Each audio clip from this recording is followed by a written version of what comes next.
This year, set a self-improvement goal, like socially dominating your friends with your superior streaming knowledge. Catch up on the hits you missed with Prime Video, from Reacher to Taylor Swift The Eras Tour extended version and The Hunger Games, The Ballad of Songbirds and Snakes. Watch everything included on Prime. Rent or buy new releases. Add on hundreds of streamers. One app, one password. Prime Video. Find your happy place. Restrictions apply. Prime membership not required to rent or buy. See Amazon.com/Amazon Prime for details. Celebrity designer Jeff Lewis is back with Hollywood House Lift. I'm excited to be working with new clients. I'm not getting rid of that. I hope I never see you both again. Yeah. An all-new season. Those have to go. That has to go. From oh, wow, It's been an actual nightmare. to oh, wow. This is such an upgrade. With celebrities like Josh Duhamel, Christina Ricci, and Gina Rodriguez. Dazzle me, Jeff. It looks like Chuck E. Cheese. Stream an all-new season of Hollywood House Lift with Jeff Lewis, now streaming on Freevee. At ADP, we work with more than 860,000 companies worldwide. That gives us a pretty good idea of how to help businesses grow stronger. Whether it's through data insights that help you make informed decisions about building a team that works better as a team, or by keeping you ahead of thousands of changing regulations so you can keep ahead of everything else.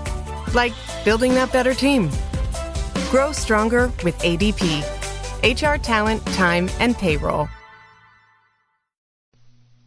Petri Wine brings you Basil Rathbone and Nigel Bruce in the new Adventures of Sherlock Holmes.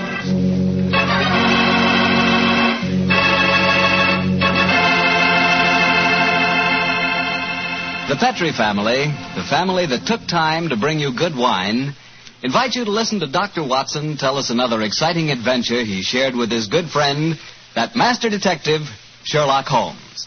And I'd like to tell you about my favorite time of day. It's just before dinner.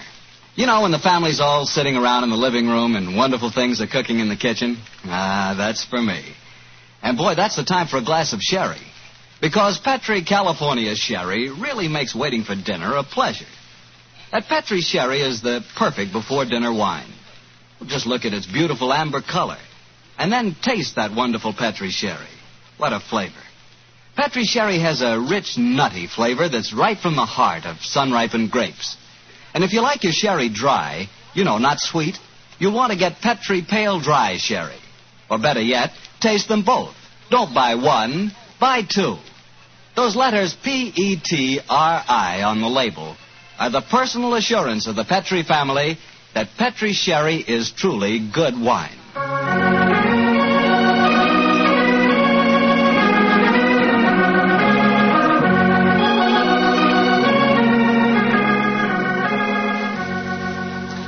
And now it's time to keep the weekly appointment with our good friend, Dr. Watson. How are you this evening, Doctor? I never felt better, thank you, Mr. Bartell. Draw up your usual chair and make yourself comfortable. Thanks. That's it. Oh, I see you've had the old tin dispatch box out again. I suppose you've been going through your notes on tonight's new Sherlock Holmes adventure? Yes, Mr. Bartell, and I think you'll find it as pretty a little problem as we ever encountered. The story began in 1887. A very busy year for us, my boy. It was the same year that Holmes solved the case of the Amateur Mendicant Society, who held their meetings in a luxuriously furnished vault below a furniture warehouse. Oh, I remember that story, Doctor. And wasn't 87 the year you both escaped from death in the Paradol chamber? It was indeed. You've got a very good memory, Mr. Bartell. The story I'm going to tell you tonight topped off this unusually exciting year. It was late in October, and the equinoctial gales had set in with exceptional violence. All day the wind had howled and the rain had beaten against the windows of our Baker Street lodgings. Finally, it was nearly midnight, as far as I remember. The storm grew higher and louder, and the wind in the chimney sobbed like a child. Suddenly, much to our surprise, the doorbell jangled, and a few moments later, our midnight visitor stood before us.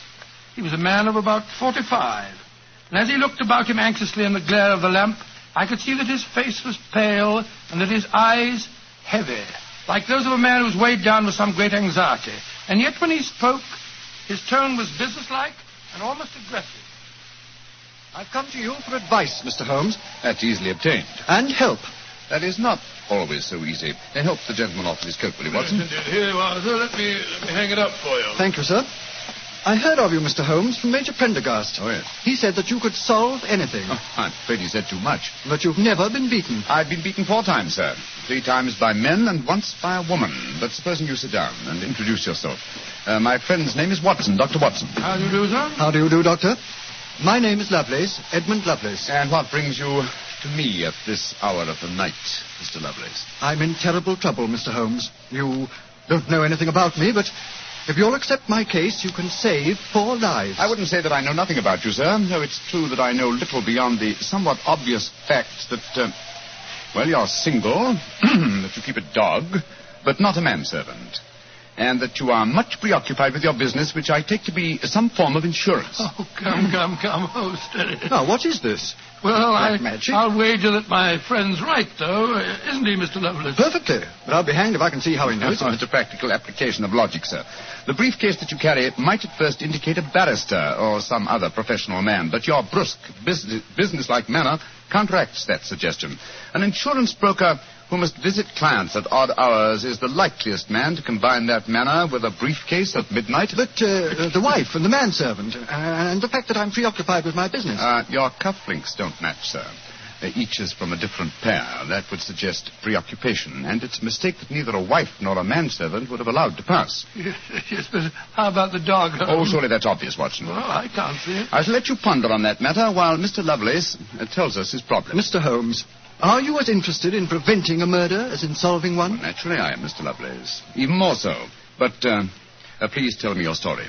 I live with 4 cousins of mine in an old house in Camberwell. My grandfather left the house and a sizable fortune to the 5 of us on condition that we lived together and maintained a family unity. It probably won't surprise you to know that we've grown to get pretty much on each other's nerves. Well, what happens if one of you dies, Mr. Lovelace? His share is divided among the others, Doctor. Oh, yes. Well, the wonder to me is, sir, that not that a murder may take place, but that it has not happened long ago. Who's responsible for the administration of the estate? My cousin Gerald. He's much older than the rest of us, and he's a thoroughly unpleasant, cantankerous man. Yeah. He gets an extra share in the estate as administrator, and in consequence he doesn't work. We feel, of course, that he lives off us, and we're continually quarrelling with him about it. Well, sounds like a jolly household, I must say. There's going to be trouble, Mr. Holmes, I know it. Gerald hates us, and he's jealous of our share in the estate. You spoke of preventing murder just now. Yet I can see that you've selected your cousin Gerald as the potential murderer. Am I right? Yes, you are. Mm-hmm. But don't think it's personal prejudice that makes me suspect him. I have good reason for doing so. Oh, what reason? This evening, just before dinner, I helped Gerald off with his topcoat and went to hang it up for him. As I did so, I heard a strange metallic clink in one of his pockets. I slipped my hand inside it and found a hypodermic syringe and a small phial of liquid. I opened the phial and smelled it. Gentlemen, it reeked of bitter almonds. Bitter cyanide, eh? Now, what did you do? I thought of destroying it, but I realized that would put him on his guard, so I replaced it in his pocket. Of course, I warned the others, and we decided that I'd come to you. I have to see a most important client tonight, or I'd have been here earlier. Yes, it seems odd that you didn't come directly to Mr. Holmes as soon as you'd made the discovery, Mr. Lovelace. After all, if a potential murderer is walking about with a pocket full of cyanide, I should have thought that itself was more important than business. Well, Yes, I suppose it might seem so to you, Doctor. Now, that's a most interesting stick you carry, sir. May I examine it? Of course. Here. Oh, thank you. Now I see how you deduced that Mr. Lovelace had a dog, Holmes. There are the marks of the dog's teeth on the stick. Yes, my dear Watson, but these marks under scrutiny give us even more specific information. He's a large dog. You've had him for some years, Mr. Lovelace, and he's now old and feeble. Well, you're perfectly right, but I'll be hanged if I can see how you can tell that from looking at a walking stick. This stick is covered with teeth marks, therefore it has been carried many times by the dog. Now, it's a heavy stick, so only a large dog could have carried it. And the teeth marks also indicate a large jaw. The older marks are deep sunk. Look here. The fresh ones, where the wood is not yet darkened, are shallow. Yes, it's obvious that the jaws are losing their strength. That's very clever of you, Mr. Holmes, but I don't see what it has to do with the case in hand. Well, neither do I, Holmes, I must confess. No, surely it tells us that your story, Mr. Lovelace, may bear a less terrifying implication than you think. On the other hand, its implication may be even more terrifying. Oh, it's late at night. I feel that any further delay in this matter would be extremely dangerous. I suggest that we get a cab and come to your house in Camberwell at once.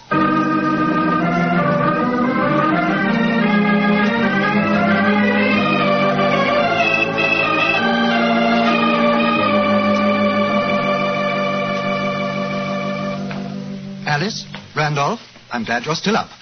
I was able to persuade Mr. Sherlock Holmes and Dr. Watson to come back with me. Gentlemen, this is my cousin, Alice Harley. How do you do? How do you do, Miss Harley? How do you do? And my cousin, Randolph Lovelace. How do you do? How do you do, sir? How do you do, Mr. I've Lovelace? told him about the whole business, Randolph, so we can all speak perfectly freely. Let's begin by sitting down, shall we?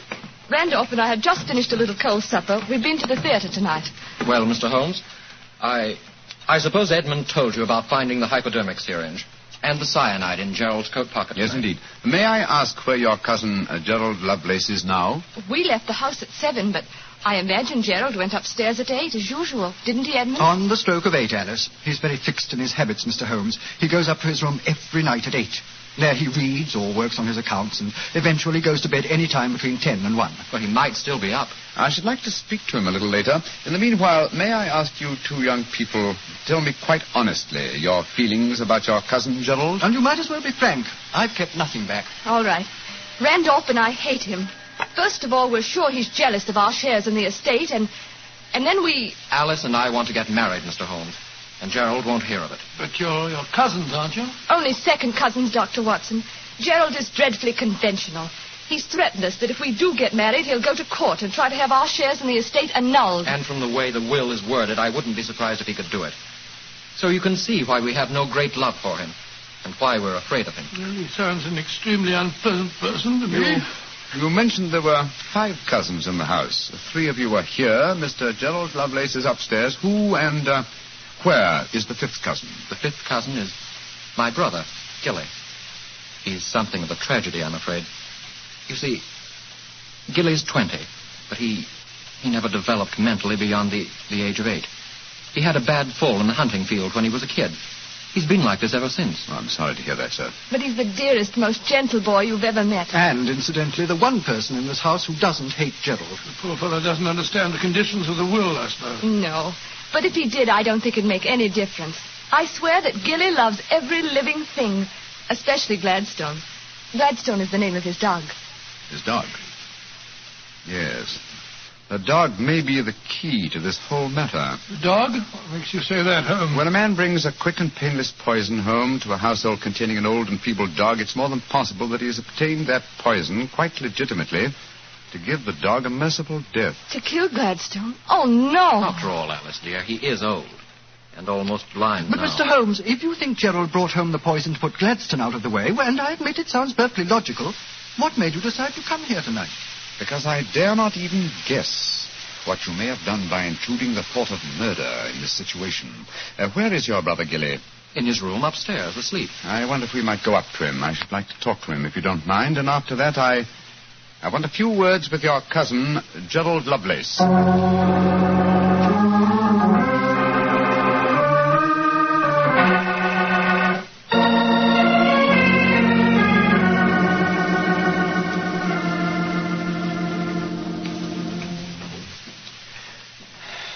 He's asleep, Mr. Holmes. Yes, with a dog in his arm. I'm afraid we'll have to waken him. Gilly? Gilly? That's all right, Gladstone. We're not going to hurt him. Gilly? Who is it? Oh, hello, Alice. Who are these men? They've come to take Gladstone away. No, Gilly, we haven't. Oh, of course not, Gilly. We've just come to admire him. Your brother's been telling us what a fine dog he is. Oh, that's different. Isn't he beautiful? I just had such a wonderful dream about him. Such a wonderful dream. What was it, Gilly? Well, he was all young again. Just a puppy.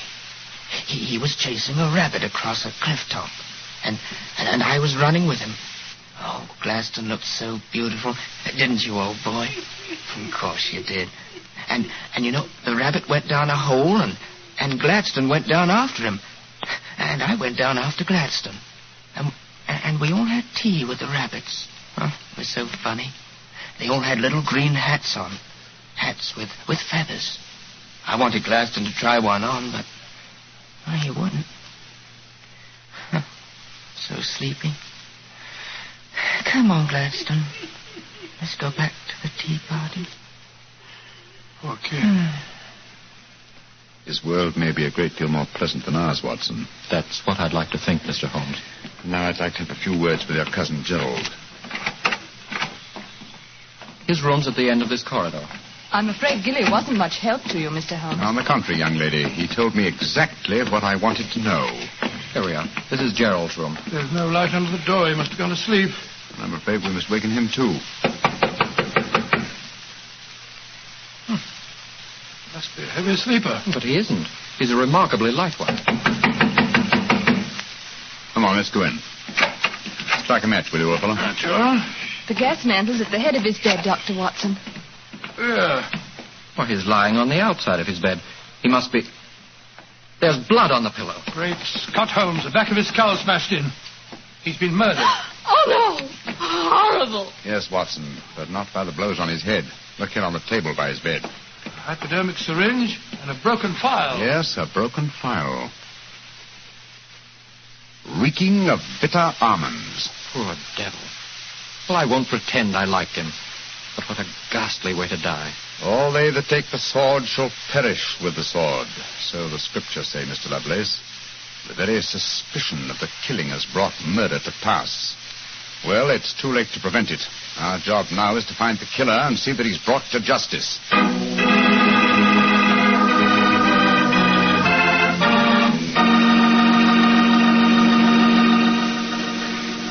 Dr. Watson will tell you the rest of his story in just a few seconds. Just time enough for me to tell you that if there's one wine that's perfect for any occasion, it's Petri California Sherry. With a bottle of that rich, amber-colored Petri Sherry on hand, you can make that time before dinner a main event. And Petri Sherry is the perfect answer to the question of what to serve when company comes. Serve Petri Sherry alone and let its full, wonderful flavor speak for itself, or serve Petri Sherry with hors d'oeuvres or party sandwiches. And remember, you can serve Petri Sherry proudly, because Petri is the proudest name in the history of American wine.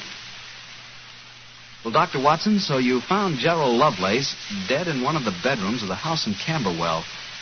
What did you do? Send for the police? Not at once, Mr. Bartell. Sherlock Holmes persuaded the remainder of the household to give him the opportunity of examining the scene of the crime carefully before the police were sent for. And so, a few minutes before 1 o'clock that October night, Holmes and I stood alone in the room of death. Turn the gas a little higher, will you, old chap? Sure. You know, Holmes, I think you should have sent for the police right away. In a case like this, Watson, I prefer to be my own police. When I have spun the web, they may take the flies, but not before. What are the results of your medical examination, old chap? Well, it's exactly as you reconstructed it, Holmes. He was first beaten on the head with that poker lying on the floor. Then he had the full phial of cyanide injected into his left wrist. Can you estimate the time of death at all accurately? No, this room's confoundedly hot. He might have died any time from 1 to 5 hours ago. Yes. It's now 1 o'clock, and we know that he was alive at 8. Mr. Edmund Lovelace saw him leave for his room at that hour. Yes, if he was telling the truth. One thing we do know for a fact is that this man was murdered at the exact moment he was going to bed. He's wearing his nightgown and nightcap, but his bed has not been slept in. Well, isn't it possible that the murderer might have killed him shortly after 8 and then dressed him in his night clothes to confuse us? No, my dear chap. You will notice that the hypodermic needle passed through the sleeve of his nightshirt. Here. Also, the nightcap is crushed and bloodstained from the blows of the poker. No, Gerald Lovelace had prepared for bed. Yes. Look at the glass of water on the night table and the prayer book and the watch. Yes. Signs of a prosperous and meticulous man. Mm-hmm. Very fine gold watch and in excellent condition. Aha. There's the answer, Watson. What do you mean, there's the answer, Watson? I just wound this watch 1 turn, and then it was fully wound. That provides us with the time schedule for our murder. Come on. We'll send a servant for the police, and while they're on the way, if you'll call everyone together, I should like to put a few more questions to this family.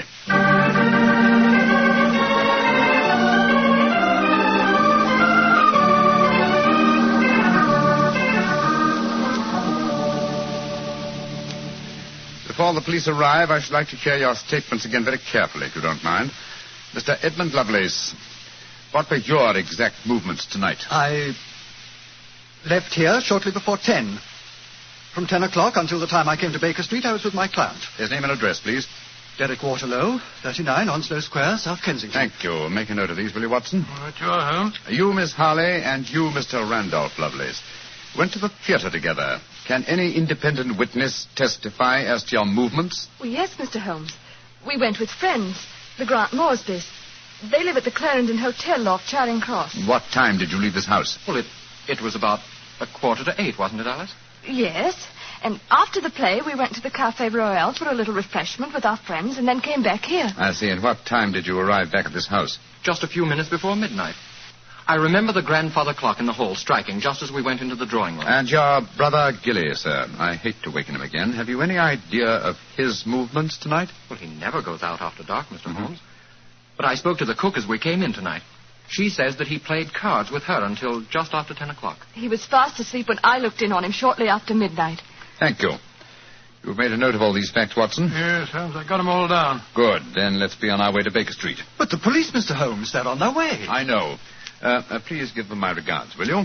Apologize for my informality and tell them that I shall have the answer to this matter probably in a little over 24 hours.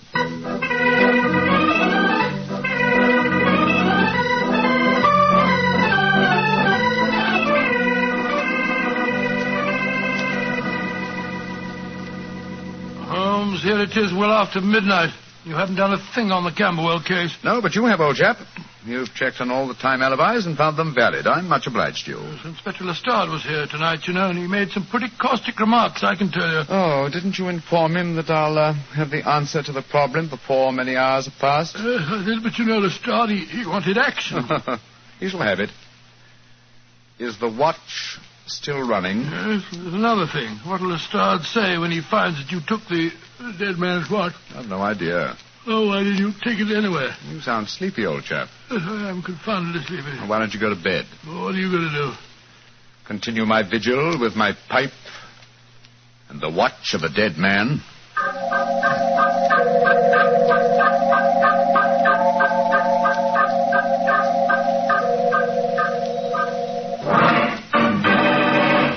Watson, wake up! What time is it? 5 o'clock in the morning. Good Lord, will you dig up at this hour? The watch has just stopped. I'm about to rewind it. What are you rewinding it for, Holmes? You waited over 24 hours for it to unwind. When I know how many turns it takes to wind it fully, I shall have the answer to the whole business. 10, 11... You're being confoundedly mysterious, as usual. 14 turns, and the watch is fully wound. Get your clothes on, old chap. Well, where are we going on this hour? To the house in Camberwell. Now I know who murdered Gerald Lovelace.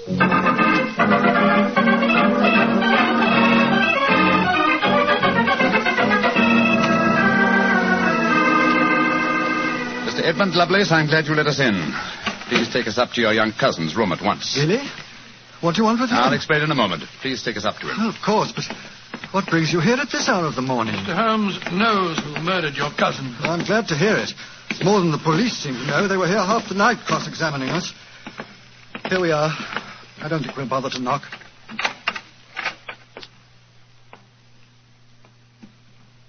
Gilly? Gilly? I'm awake.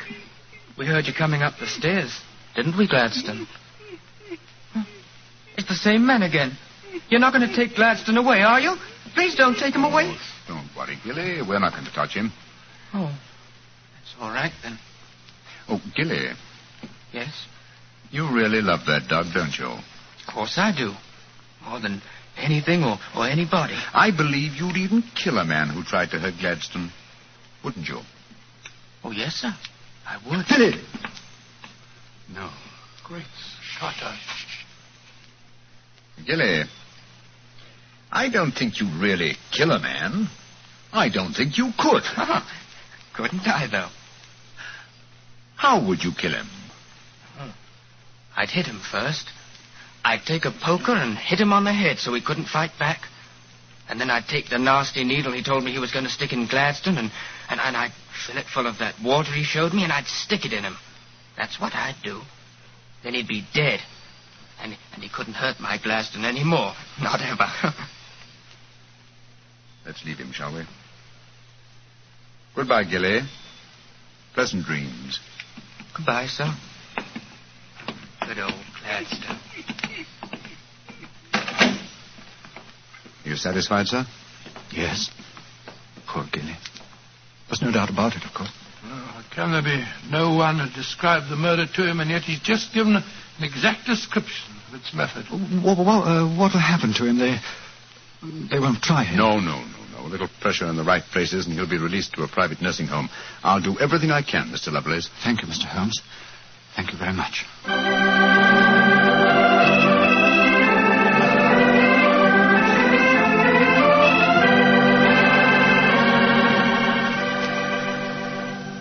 Well, Holmes, now that we're back in Baker Street and the whole pressing case is finished with, perhaps you'll tell me how you knew that Gilly had committed the murder. Well, consider the time schedules, old fellow. You checked the alibis of the other cousins and found them satisfactory. That meant that Alice Harley and Randolph Lovelace could have committed the crime only at midnight.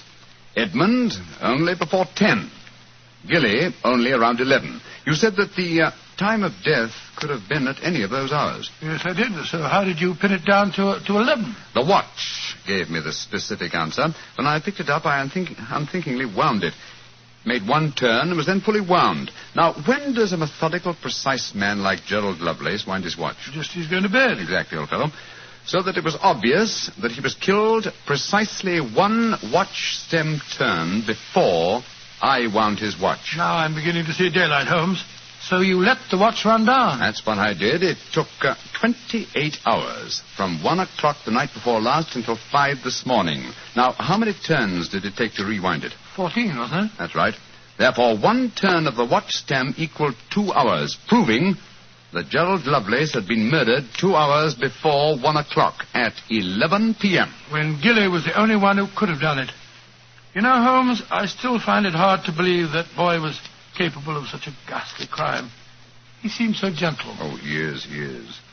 Except when his beloved dog's life was at stake, probably out of some mistaken notion of kindness. Gerald Lovelace warned the boy of his intentions regarding the dog. It's a sad business, Watson, a sad business. I hate to think of that boy spending the rest of his life in a mental home. I have one prayer for his future. What's that, Holmes? The dog Gladstone can't live very long. I pray that Gilly does not long outlive him.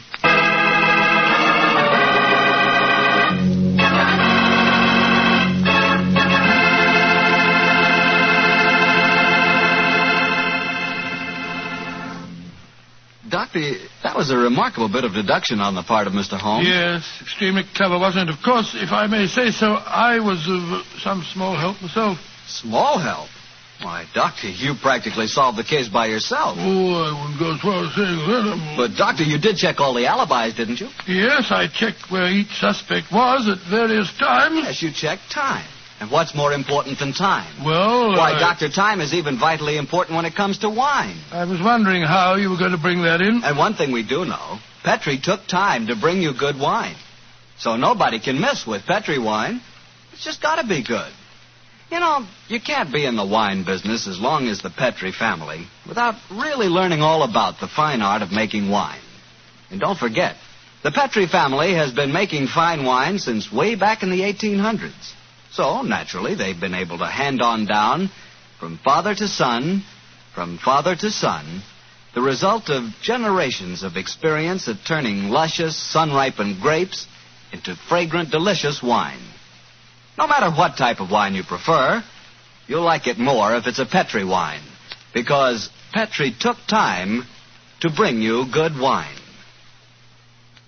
Well, Dr. Watson, what new Sherlock Holmes story do you plan to tell us next week? Well, now, next week, Mr. Bartell, I'm going to tell you a most unusual adventure that Holmes and I had when we were attending a performance at the Opera House in Rome.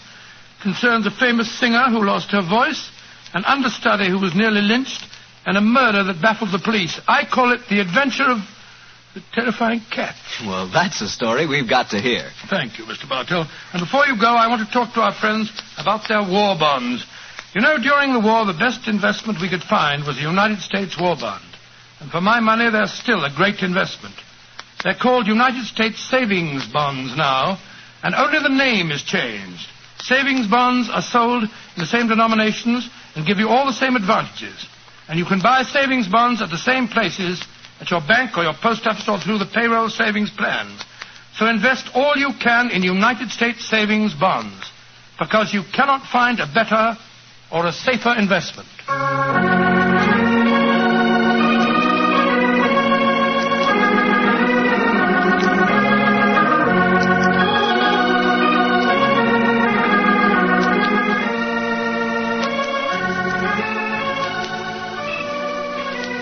Tonight's Sherlock Holmes adventure was written by Dennis Green and Anthony Boucher and was suggested by an incident in the Sir Arthur Conan Doyle story, The 5 Orange Pips. Music is by Dean Fostler. Mr. Rathbone appears through the courtesy of Metro-Goldwyn-Mayer, and Mr. Bruce through the courtesy of Universal Pictures, where they are now starring in the Sherlock Holmes series.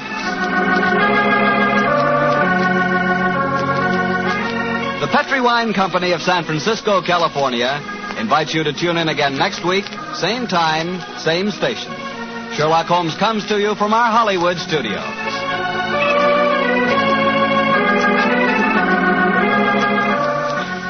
This is Harry Bartell saying good night for the Petri family. Listen every Monday on most of these same stations at 8 o'clock to Michael Shayne, followed immediately by Sherlock Holmes. This is the Mutual Broadcasting System. Between aging and busy lifestyles, many women struggle with maintaining their physical and mental wellness. At Aquavita Concierge Healthcare Services for Women, we can help you revitalize your health and reclaim your life. We start from within by balancing your hormones, allowing your body to achieve and maintain desired weight goals. We also specialize in peptide therapies, regenerative medicine, sexual health, and aesthetics in our state-of-the-art facilities. Feel better, look better, live better at Aquavita. Visit aquavitality.com and begin your journey today. Hey, guess what? It's not as hard to start a fitness or weight loss program as you think. And I'm going to give you $100 in free home gym equipment to prove it.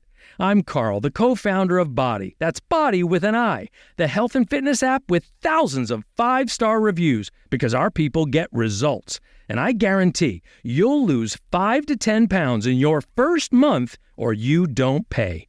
Just sign up for a Body annual membership during our New Year's Kickstart event in the next 10 minutes, and I'll send you $100 worth of home fitness gear to help you succeed with classics like P90X, PiYo, and 21-Day Fix. In fact, we have over 120 workout programs for every level of fitness, even one for beginners only. Listen, if you don't succeed, you get your money back. But keep the $100 in equipment as my gift just for trying. You've got 10 minutes, so go to body.com to sign up now. Again, that's bodywithanI.com.